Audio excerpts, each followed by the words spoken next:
And good evening and welcome back to Continual. This is a special episode of the panel room where we're going to be talking about post Nano. You've survived, you've won. Now what do you get behind door number 3?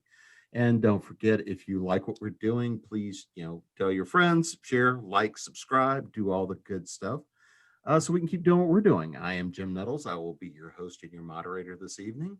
And so before we get started, I'm going to go around the room. Gail, do you want to let everybody know who you are and where we can find you? Sure. I'm Gail Z. Martin. I write epic fantasy, urban fantasy, steampunk, near future, post-apocalyptic, and more. And as Morgan Bryce, I write urban fantasy, mail, paranormal romance, and you can find me at gailzmartin.com and morganbryce.com.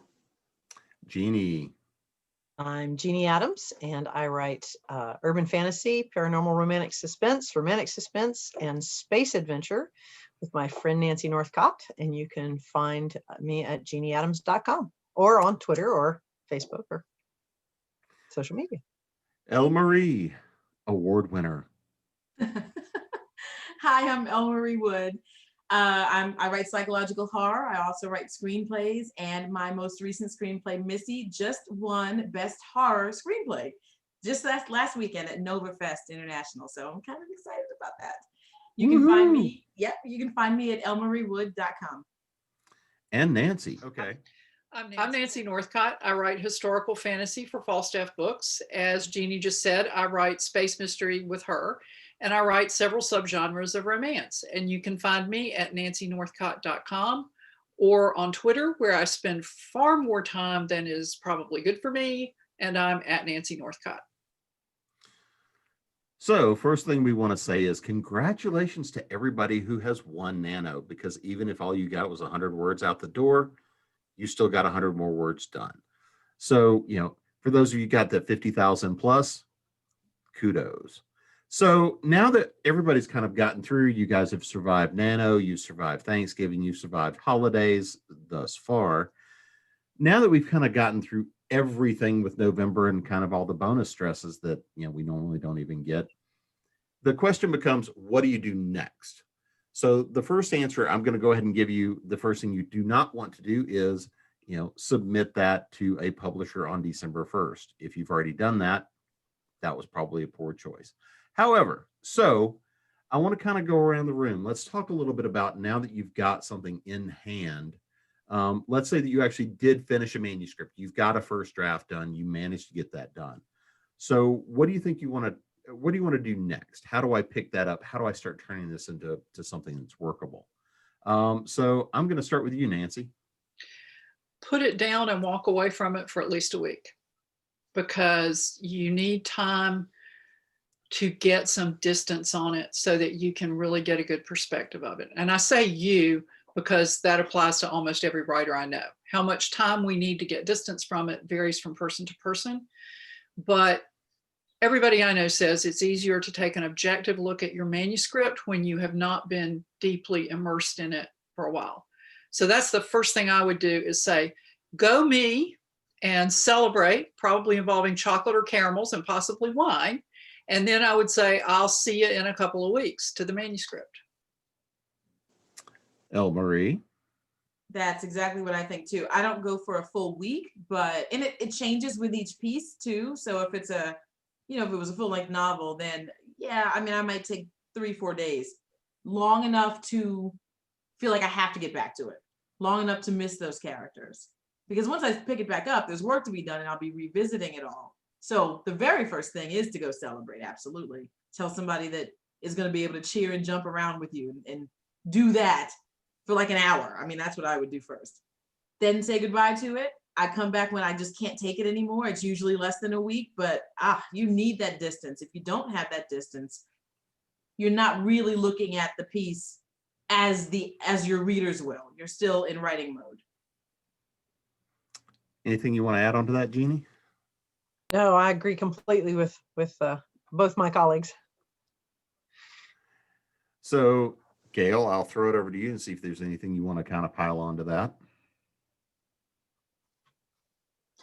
I think the distance is really important, and you want to walk a fine line of not being totally tied up with it like you were when you were writing it, but you don't want to stay away so long that you've forgotten what you were inspired about, and you've forgotten what the story was supposed to be.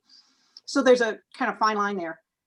It's just enough to get clarity. It's just enough to let the fever simmer down enough that you can go back and read it like it was somebody else's book, at which point all the things will jump out at you where, why did this happen? This doesn't make any sense. Or, oh my, talk. When do they start doing something? And if you can read it like it's someone else's book, you'll start seeing the things you have to fix.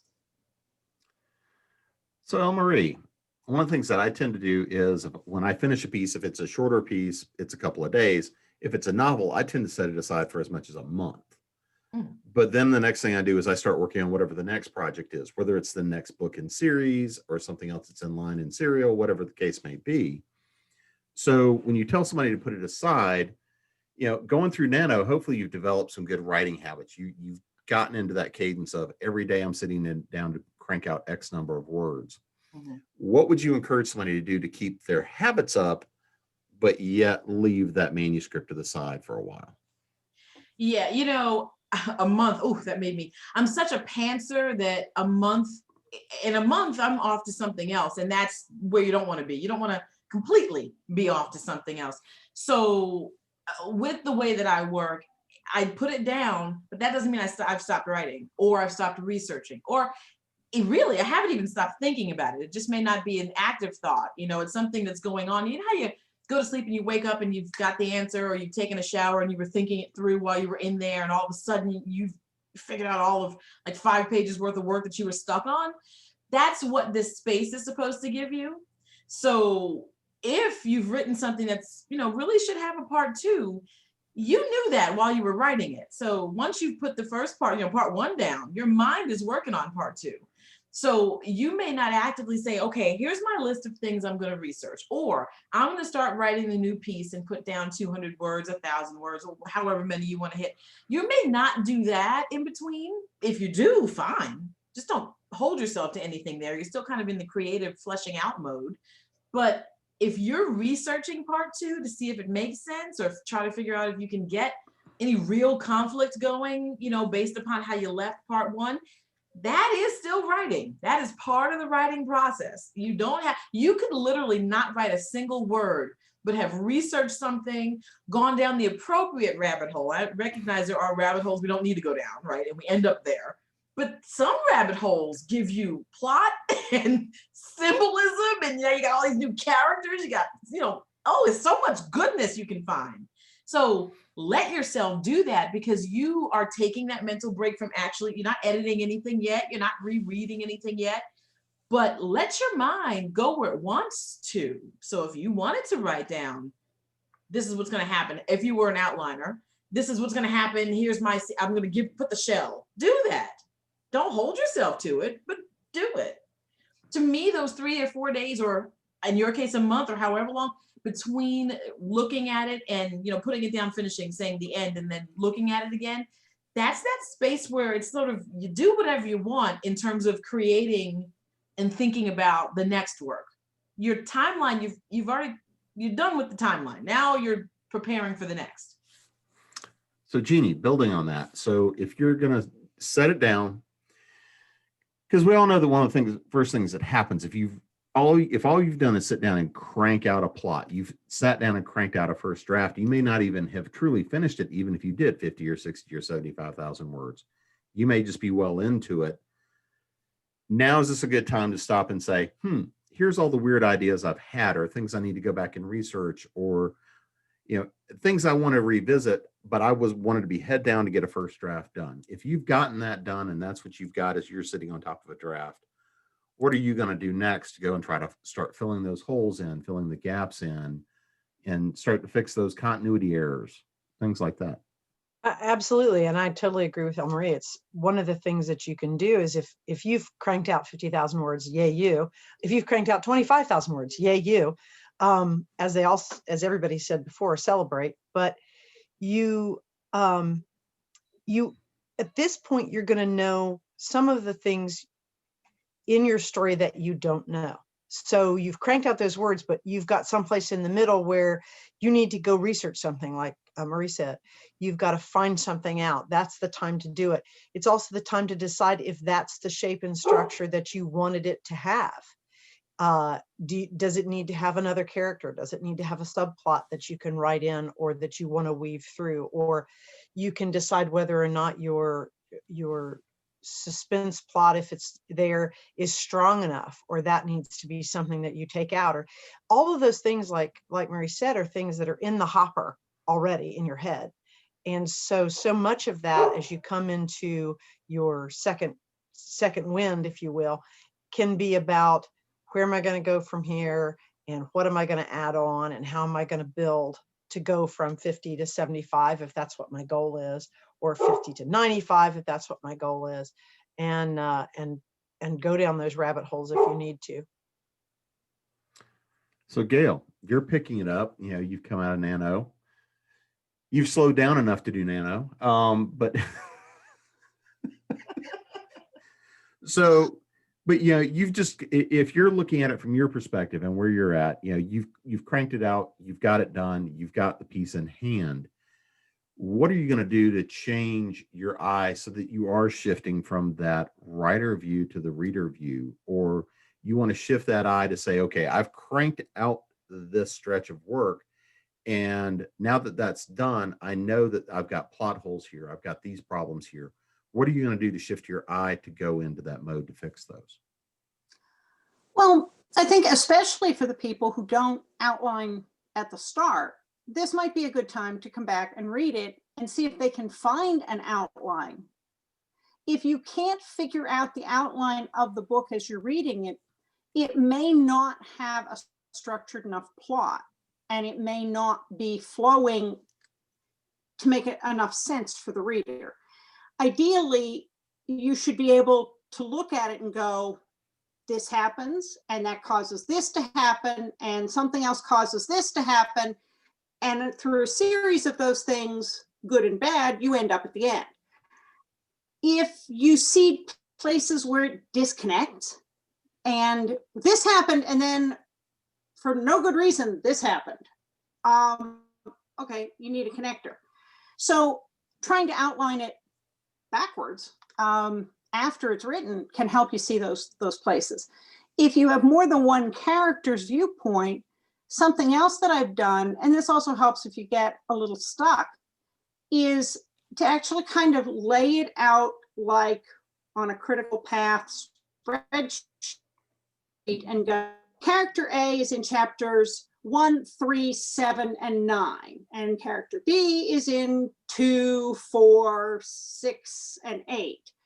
And oh, look, character C shows up in chapter 3, and then we don't see him again until chapter 10. What has he been doing all that time? So now, you know, you need to go back and figure out, you either need to take character C out if they aren't important, or they need to have a job to do through the rest of the book. But when characters vanish like that for a long period of time, then that's a clue that there's probably part of the story you haven't explored, and that there's a missing piece.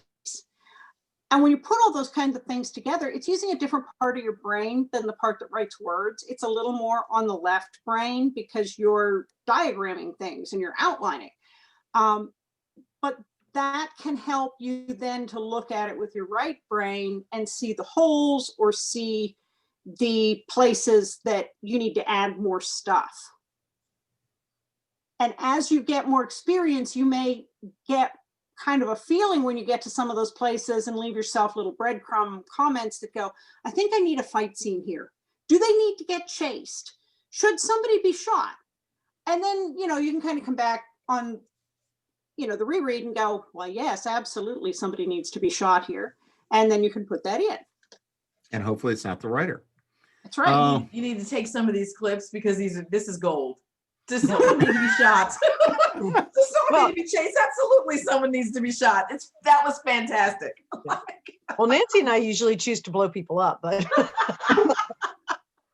well, you know, whip out the shovel and the plastic and the duct tape. I always have it handy. Oh gosh, I'm just happy to be with people who understand me, because I could easily have said any of those things, and I'm like, great, that's wonderful. So Nancy, what about you? What are you going to do to pick this up and say, okay, I've got this? You know, are you really looking at this even as a first draft? So let's say you've finished out the word count. Are you really looking at this as a first draft? Or are you even up to that point yet? I usually do one more draft, but then I do something like Gail was just talking about, only I come at it from a slightly different angle. And this is not something that I would have ever thought would work for me, but I was really stuck on a book and I was desperate. And I thought, I have nothing to lose by trying this, even if I feel stupid. So some friends had given me a storyboard, which is just a big board divided into a grid with a space for each chapter.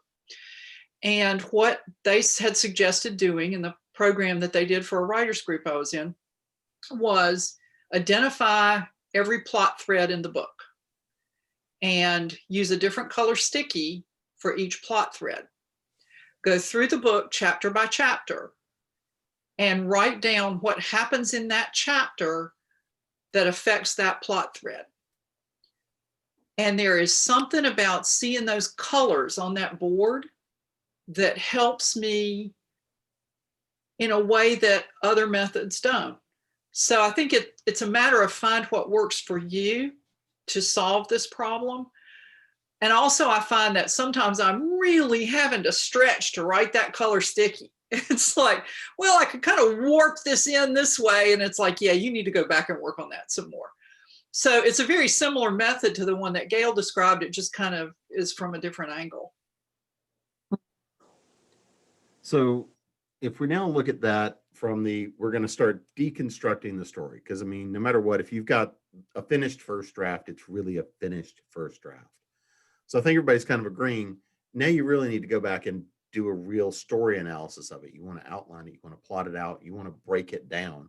Because I mean, most everybody that's doing Nano and using Nano, it's either to launch into your writing, fix bad habits, get back into just even a writing habit for writers. I mean, it's a good tool for that. So Jeannie, since you do teach plotting, even though you're a die-in-the-wool patzer, you do teach plotting. So what tools are you going to pull out of the toolbox to really start deconstructing this down to that nth level to say, if you're wanting to pull down and say, what are the plot threads I need to pull on? How do you know what thread something belongs in? Or how do you make sure you know what's going on in the story to arc it out? What tools are you going to start using for that? Well, because I am a pantser, but I was on deadlines, I had to become more of we started calling it a plotzer, because I can only do just enough to know where I'm going and get a roadmap. Otherwise I lose interest. So, but in this stage, when you've got it to, even if it's just a rough first draft or a partial first draft, you can start actually working backwards and say, okay, this is the end. What has to happen before the end? Did I get enough in that step right before the end for the end to make sense? What has to happen before that? Did I get all that in there? And, James Patterson has a specific method, and he lines out, here's the opening scene. And then he says, well, then what happens? And then what happens? Literally, his writing board says, and then what happens? And then what happens? But one of the things that he says that you should do in looking at your draft is look at the end, then go back through the manuscript and find out where the bodies are on the floor. And did you explain why the bodies are on the floor? And did you tie that up at the end? Or did you miss one? And your reader is going to go, what'd you say? Are there more dead bodies on the floor than started with characters in the book to begin with? Exactly. And another method is to take your book apart, like Nancy said. What happens in chapter 1?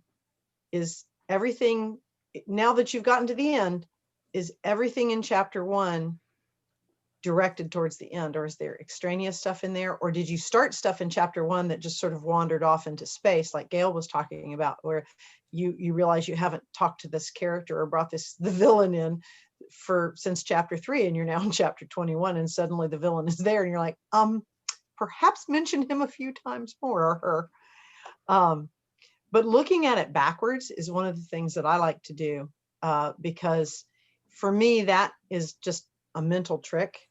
you know, like Nancy was saying about using the board, that I can see where I've dropped a thread or where I've maybe not continued through the way I had thought. Because, you know, sometimes even if you do plot scene by scene, things will change in the manuscript. And especially as you edit something and you're going through and you're building it bigger, or you've gone and done some research, then you have to go through and follow that thread all the way through. If you have to research something that happens at the midpoint and you find out this extra information from your research, then you've got to weave it in through the book. So this is the stage that you can do that. You pull all that stuff up and go, okay, what happens here? What happens next? What happens next?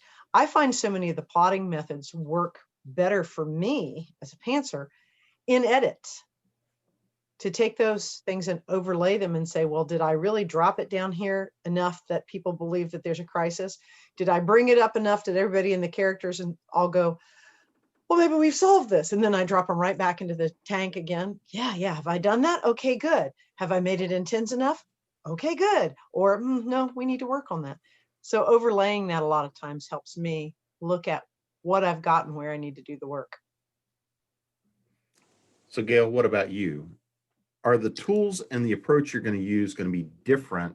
Because you write in so many different genres, everything from short story novella up to epically epic epics.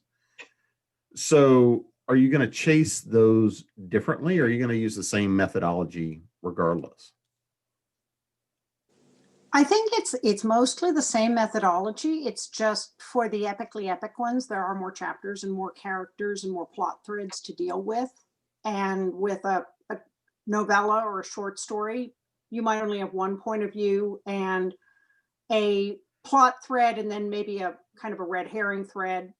With an epic fantasy, you might have 4 or 5 different points of views and integrated stories. So it's just a matter of scale. But now I've done something with the book I'm currently working on, because it was not meshing for me. And I've got 4 point of view characters, and I went through as far as I'd gotten and pulled out their chapters and made a separate document. So character 1, here are all of his chapters, and then I could read their story continuously from their character point of view, instead of jumping back and forth chapter by chapter. And that actually helped me get much more of a lock on it and go, okay, this is in a little better shape than I thought it was, but I can see where now I've kind of got that continuity. Instead of jumping back and forth between plot threads, I see where this is going to go. And you just have to kind of play around with tools until you find the one that works for the particular book you're working on. That's the first time I've had to do that, but I haven't done other things with this book like I did with other books, you know, that whole critical path thing where you go, oh, there was a character here that we haven't heard from. I haven't had to do that. So it really varies by book. And that's the warning we should give everybody who's a brand new writer is, you learn something with every book. You pick up new words that you overuse with every book. And what applies to one book sometimes doesn't apply to the next one. And you do have to learn new tools sometimes for the next one, because it baffles you as to what happened that just didn't work like the other one. Right. If I'm sorry, go ahead. Oh, I was going to say, the other thing that I've had to do with this book is I was sitting there for a couple of days just sort of staring at it, and I just couldn't figure it out where I was going next, because I wanted it to work the way it always usually does, which is I know 6 or 7 steps ahead. And I finally said, you know what? I would rather get some words on page and have to go back and fix them than keep sitting here staring at the screen. I am going to pants it until I can plot it. And you know, I've never had to do that before, but this book being 2020, it seems to be in a league of its own. So whatever works. Mm-hmm. The thing I was going to add is that we're talking about methods and things to do that we've used. Some of us, I'm a pantser. I'm a full-on pantser. The idea of outlining, even listening to someone else wanting to outline, makes me nervous and sweaty. But it's a reality that I know that many or all outlining or writers do that. That's just not who I am. So we're all different, and that's what I wanted to bring up. We are all different. When I start, I pick up my book, and if I've given it enough time, I can read it as though I didn't write it and enjoy it or not enjoy it and say, oh, well, here's a huge mistake. And then I start writing on the front page if it's a mistake that like, oh gosh, once I named somebody like Bobby. It was a nickname, and I spelled it B-O-B-B-Y, then I spelled it B-O-B-B-I, then I started calling him Bob. I'm like, yo, when did I do this and why? So, I mean, on the front, don't worry about crossing it out now, just on the front is, how do you want to spell Bobby? And then that's it, point number one. By the time I'm done, the whole cover is filled with notes that are just applying to the whole text. Then within, there are all these little red marks for all the individual things. But that's what works for me, you know, and I don't, it's always worked. Only one time did that not work. And it was only because I said the end and started reading right away. And I said, well, I'm still writing. In my mind, I'm still kind of the writer as opposed to being the reader. And that's why it didn't work. I saw something once and I wanted to bring it up in context for this. Someone posted about feeling like an imposter, you know, when they were writing a scholarly article or something, and they felt like that. And I know that happens to authors as we go along, and especially if you've just finished and you're looking at your manuscript, you're like, what do I do with this? That feeling could creep in, but don't let it. You don't have to look like anyone else. You don't have to edit like anyone else. You don't have to outline like anyone else. How you finish your first draft and move into second draft doesn't have to look like anyone else. If you write best or you edit best at 3 a.m, hanging upside down, then that's how you do it. I can't do it that way, but that's how you do it. So we're just giving you tips. You know, if you're listening to what Gail and Jeannie and Nancy have talked about in terms of boards and editing and going backwards, I've done the backwards. The idea, well, you kind of just end up, in my mind, I do it as I'm going. It's a constant thought, but it's not written down.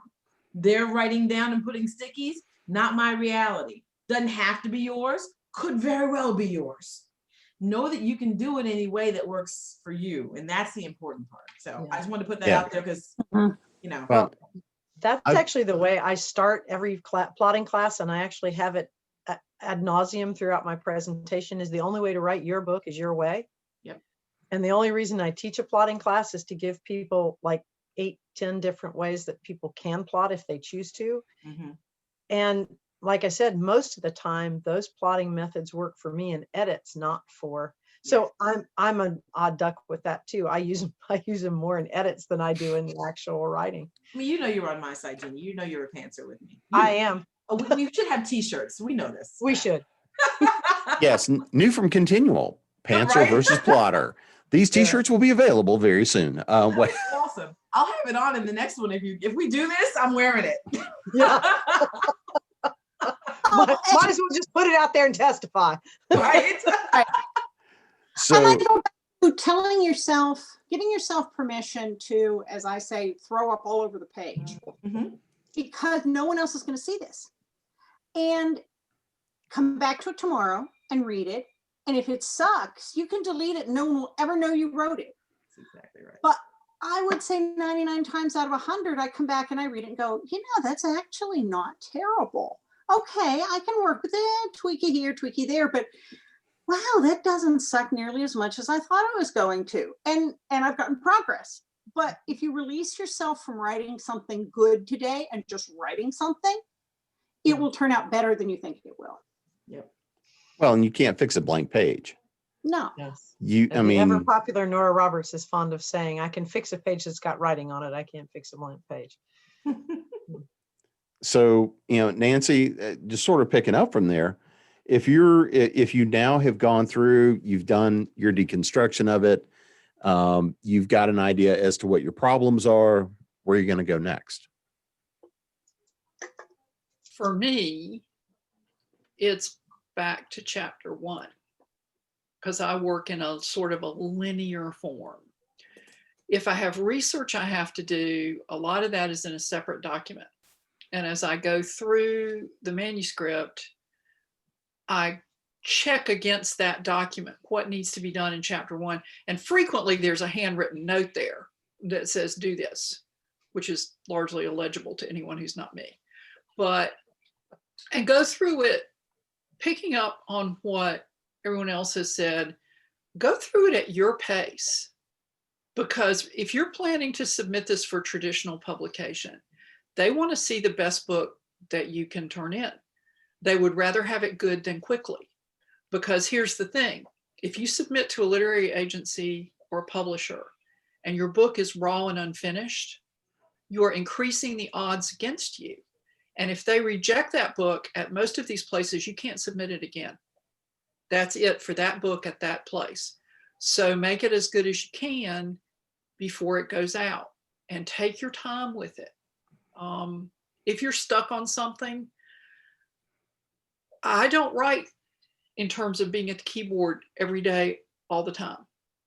If I have a problem I need to work out, it may be more productive for me to go about my business.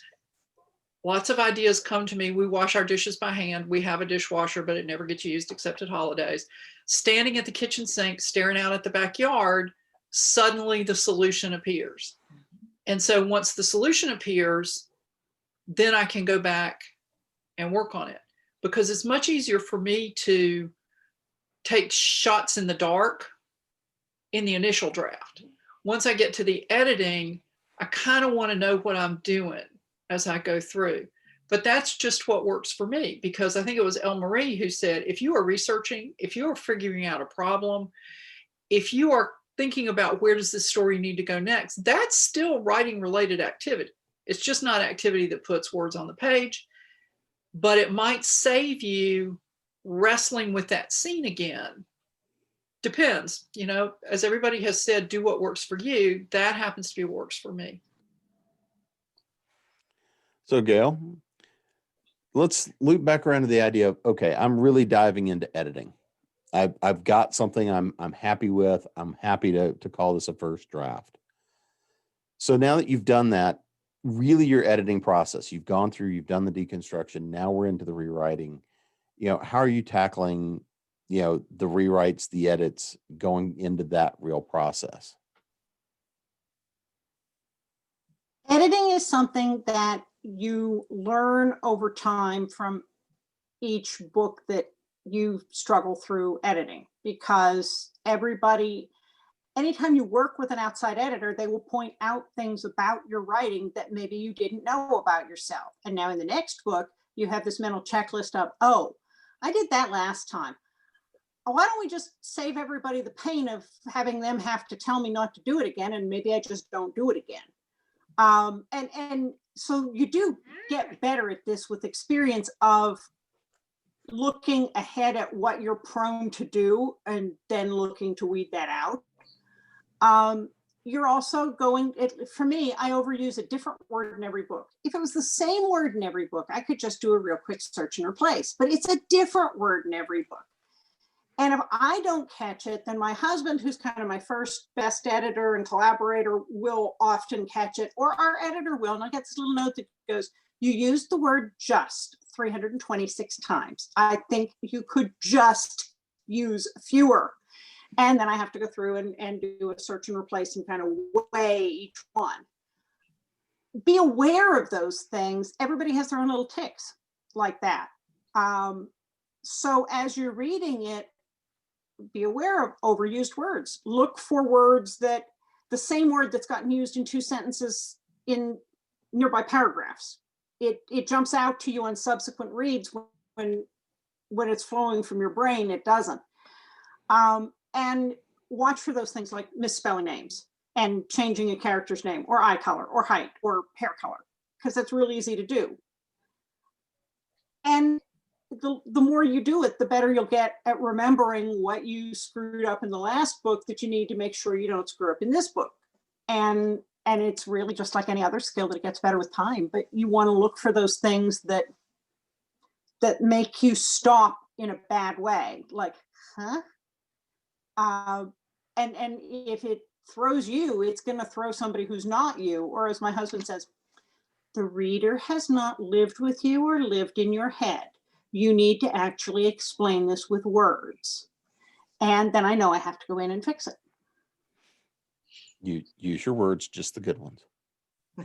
Mhm. So what about you, Or the Nancy? bad ones, but spell them. Well, yeah, you can use the bad ones too, but yeah, the ones that fix the problem. So what about you, Nancy? Yes. So your editing process. Well, my editing process, like I said, is I do another draft before I start really critically examining it.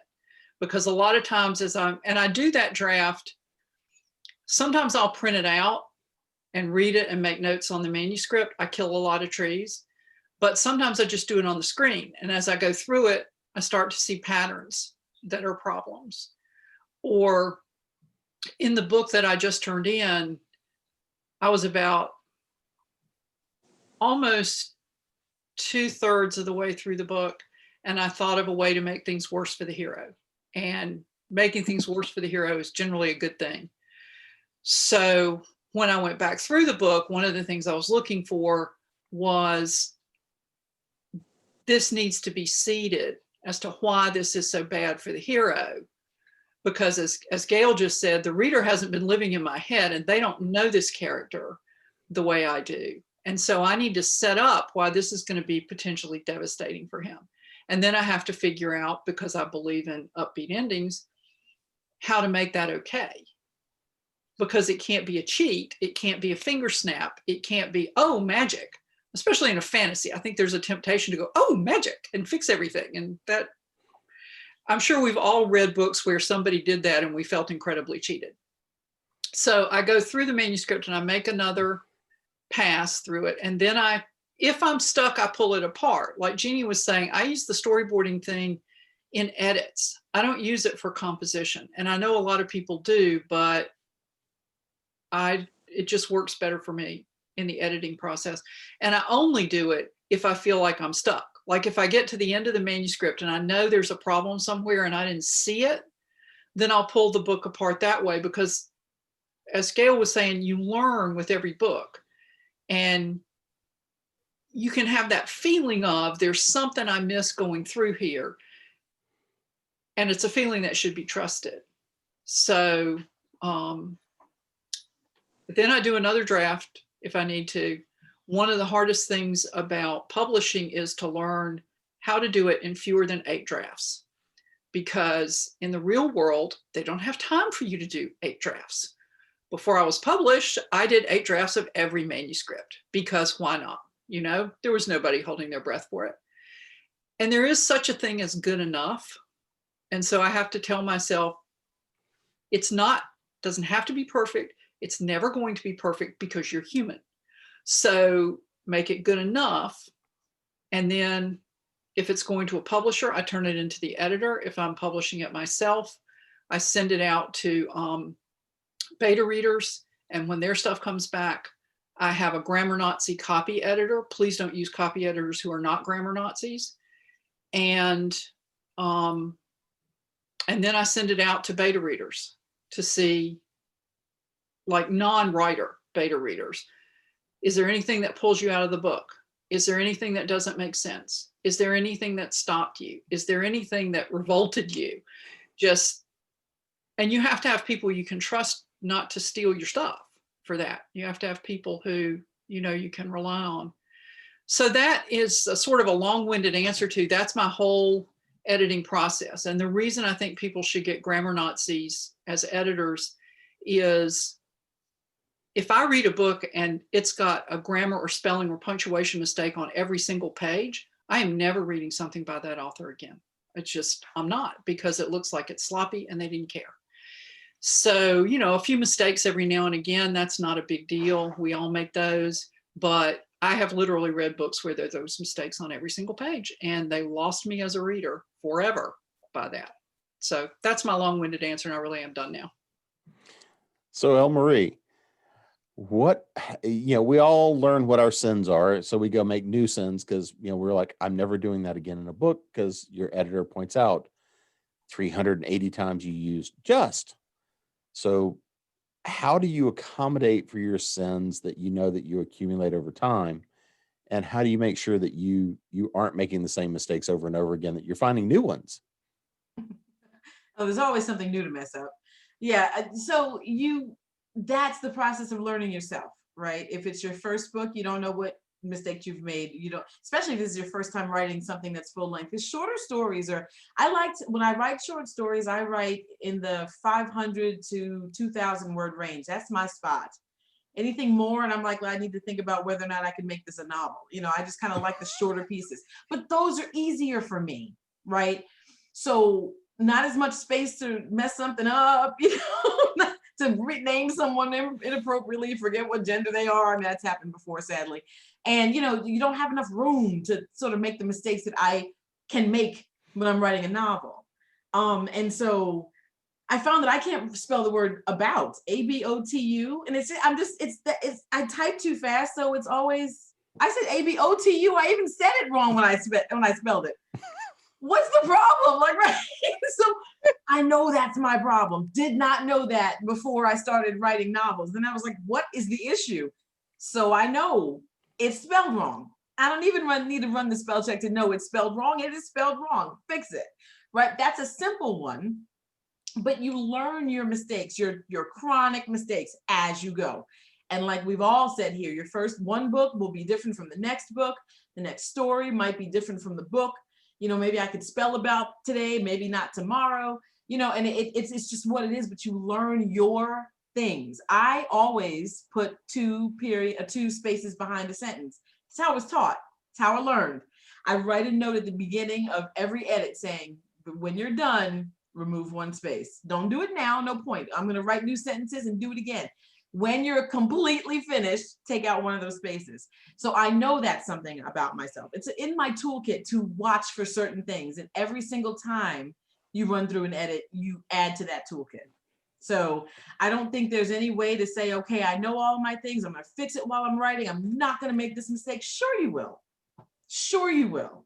If I'm on a good clip and I've got to write about, I don't know, 10 times in a day, in this one day, but I am like running through it. I don't actually care if it's spelled wrong. What's not, it doesn't hurt. No, like Gail said, no one's seeing that but me.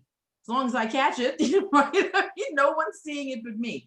And so there is no way to always know the mistakes you're going to make, because you'll make new ones. You'll consistently make new ones.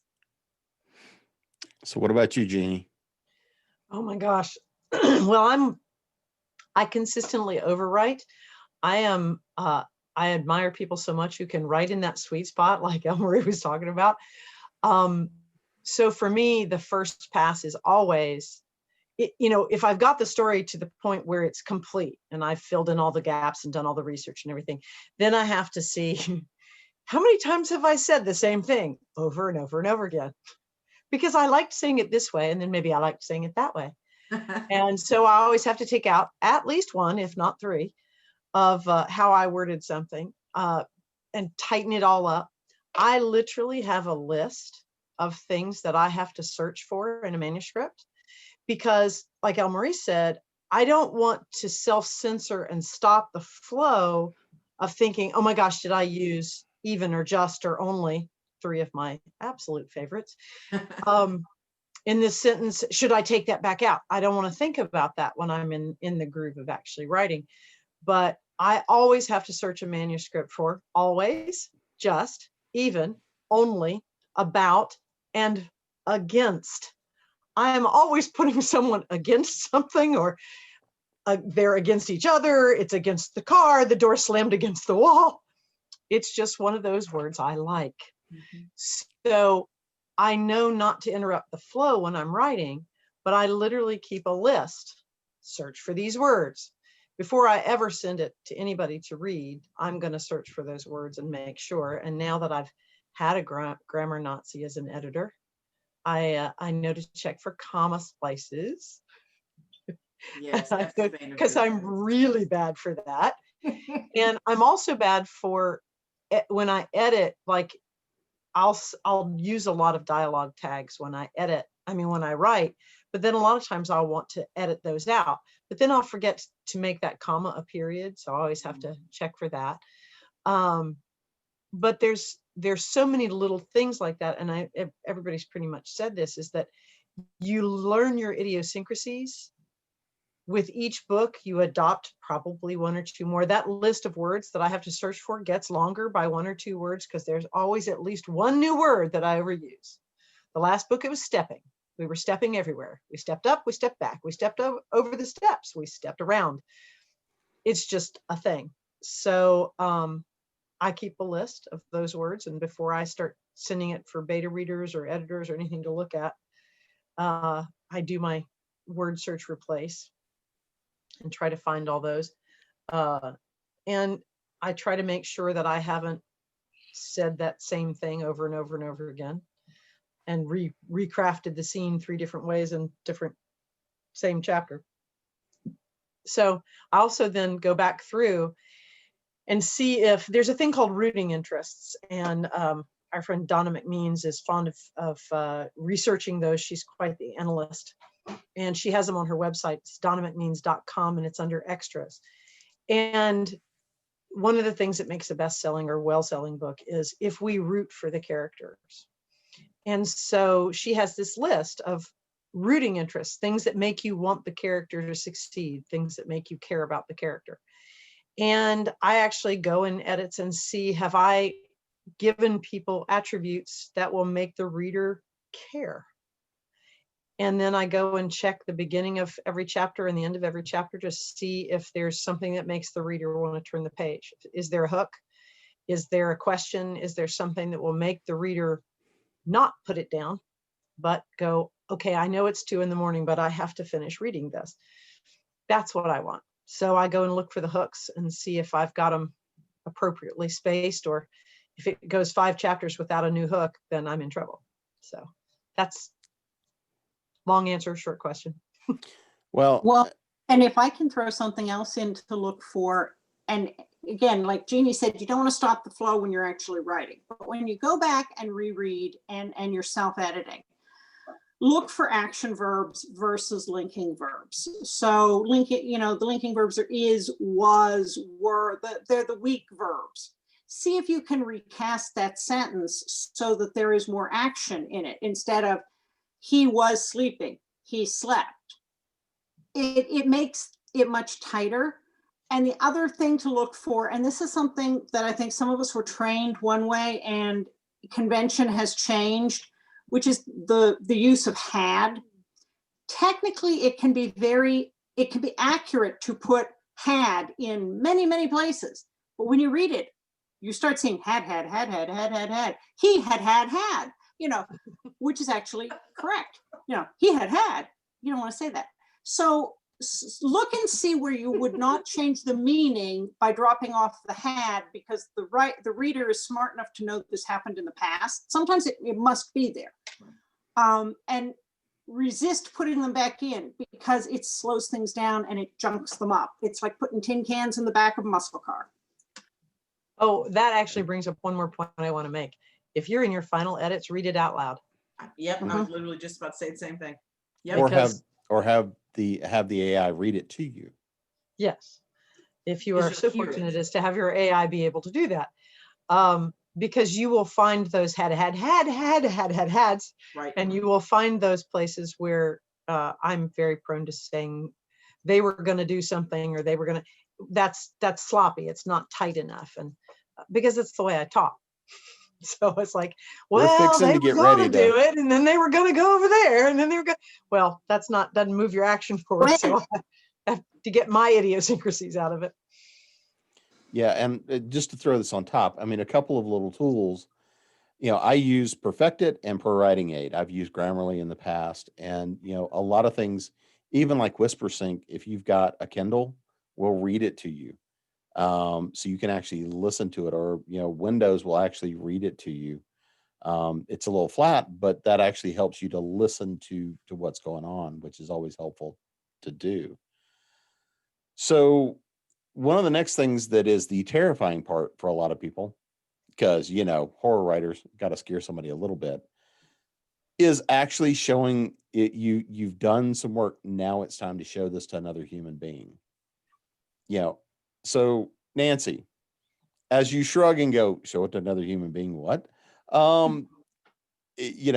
Working with critique partners or writing partners or somebody else just to finally have that next set of eyes to look at it and give you an opinion. Are you asking me if I think that's a good thing? Well, how would you go about that? I mean, you know, all of us have got our writing partners and got those habits, but now you've got to find those writing partners that are going to give constructive critique. How do you go about that? How do you prepare somebody for where you think the manuscript is at, but you want to get the real feedback, not, you know, this is a hot mess, I need you to look at it. Well, I mean, frequently this is a hot mess, I need you to look at it comes up actually. But I think listen to how people talk about books and writing and read something they've written, because you want someone ideally who is at your level or a little ahead of you to get constructive feedback. And in the groups that I've worked with and the individuals I ended up working with who are not necessarily at present time a group, the deal was, let's trade, and it's no harm, no foul if either one of us feels like this isn't a good fit, because it's more important to get a good fit than it is to be buddy-buddy.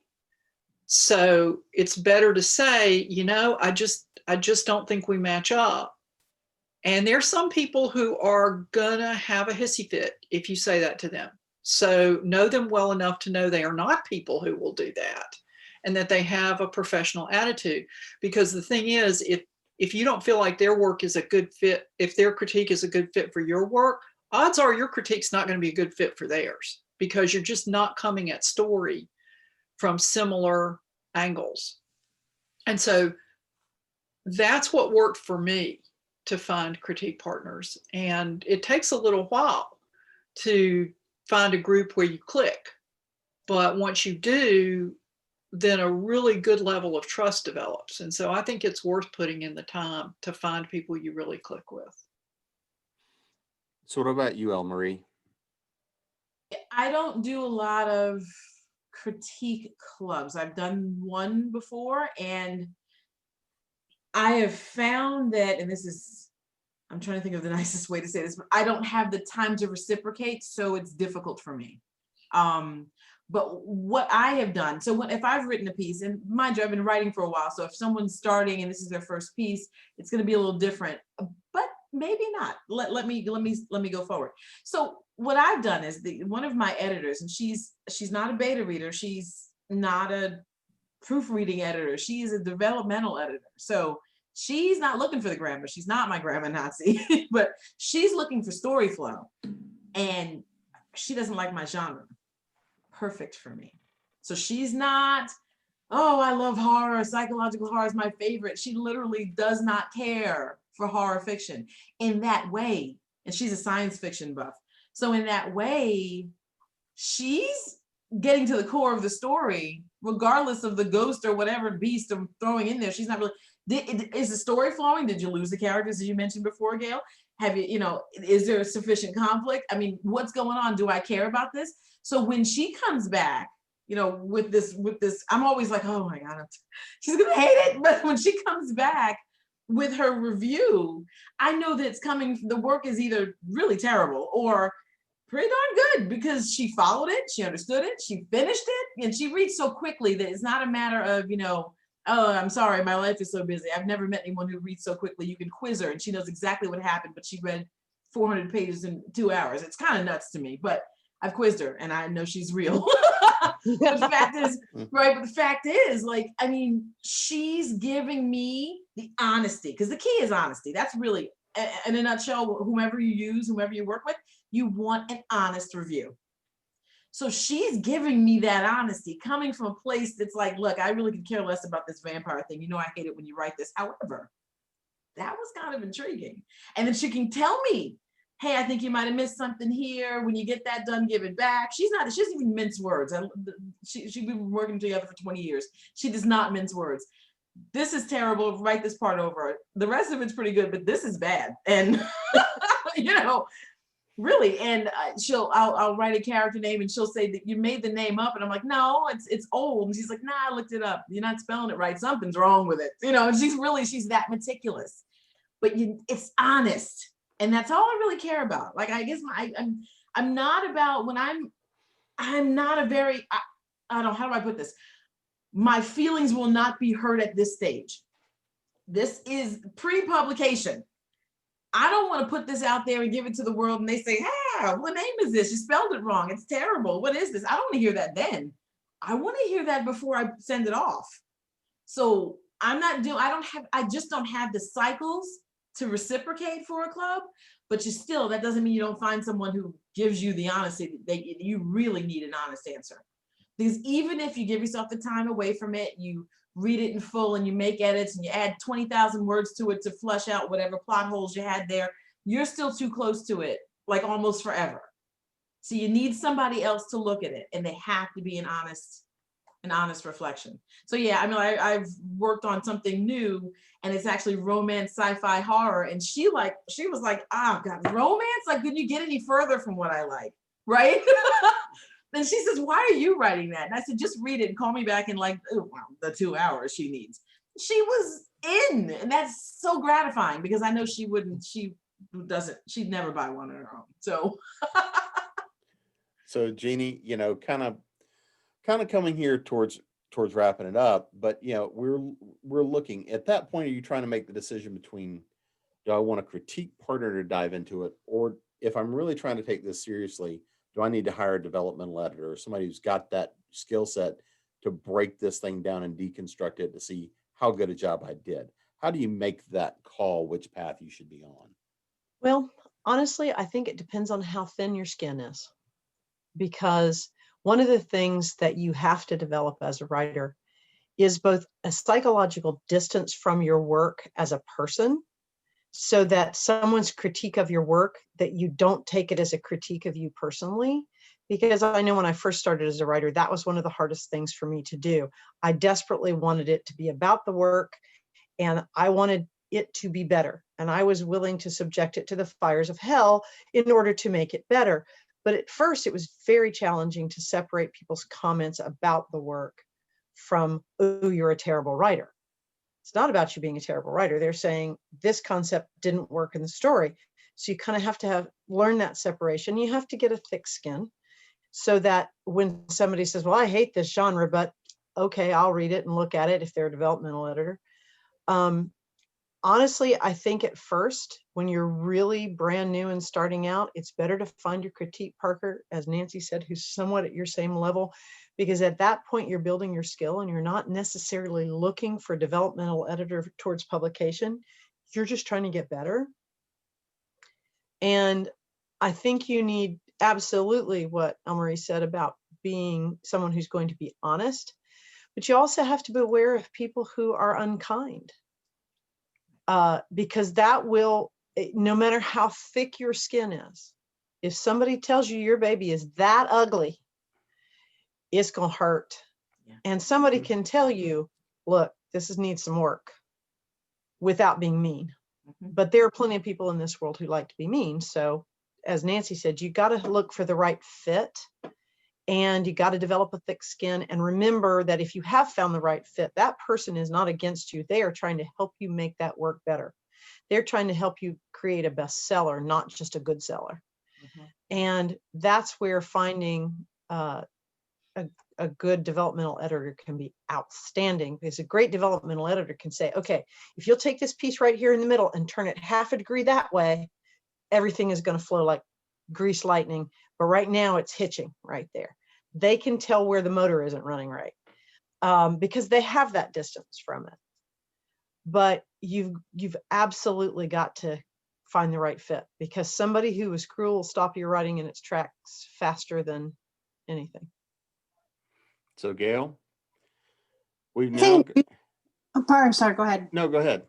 I was going to say, before you're ready for a developmental editor, you just need to bounce it off somebody. And this is where, if you're just starting out, maybe you don't know any other writers, you don't even know any editors, but you have a couple of friends that you always talk about your favorite books or your favorite TV shows, and they always bring up good points. They point things out you didn't see. They they can pull the story apart and highlight things that you missed, and you go back and go, well, darn, that was in there. Wow, I didn't see that before. Those are the kind of skills that a friend can bring to it if they like and know the genre, and if they have those critical thinking skills about whether it's a TV show or a movie or a book. That can be very, very helpful and accessible when you're first starting out to get that kind of feedback. And they can make a huge difference. And as Jeannie said, you just want to be careful that this isn't somebody who is secretly seeing themselves competing with you, like they want to be a writer too, so they don't want you to be too much better than they are, or somebody has some sort of competition mostly, or jealousy. But if that's not there, and you've got somebody who is good at looking at stories and seeing the different angles of them, that can be a very good first step of getting some other human being to read and react to your book that is accessible when you don't know anybody else. Well, and another thing that I'll add, just because it hit my brain, is that if you're a romance writer, for instance, with Romance Writers of America, if you join that group, most of their chapters have chapter contests for the first 10 pages or the first chapter or the hook or things like that. And those can be invaluable, both if you offer to judge, because sometimes you read other people's work and you see exactly what they're doing wrong.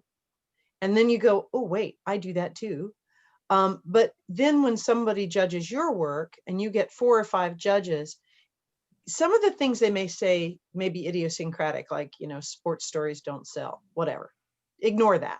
What you want to look for is the thread of commonality.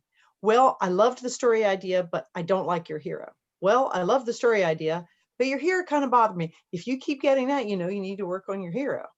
So sometimes entering contests can be a big, huge thing too, that takes the personal out of it. Well, we've gone a little more than an hour. And so hopefully everybody, what you got out of this was, congratulations. We're glad you won Nano. We're glad you got some words to the paper. And now the work is just beginning.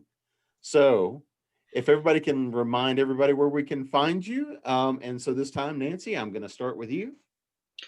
You can find me on the web at nancynorthcott.com, or on Twitter, where I'm at Nancy Northcott, and on very rare occasions on Facebook, where I'm Nancy Northcott author. Marie.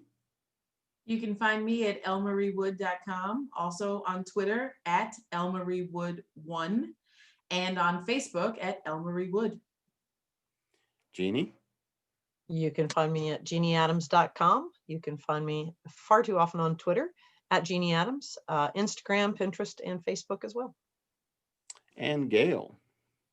You can find me online at gailzmartin.com or morganbryce.com. I'm on Facebook as Gail Martin, Gail Z Martin, and on Twitter at Gail Z Martin. And Morgan Bryce, if you spell the name out, put it in the search bar, you'll find all the different variations. So yeah, pretty easy to find. And you can find all of us on Continual. And you can Yes. find all of us here at Continual. And I'm Jim Nettles. You can find me at jamespnettles.com, authoressentials.net, and of course here at Continual. And mostly I'll hang out a little bit on Facebook.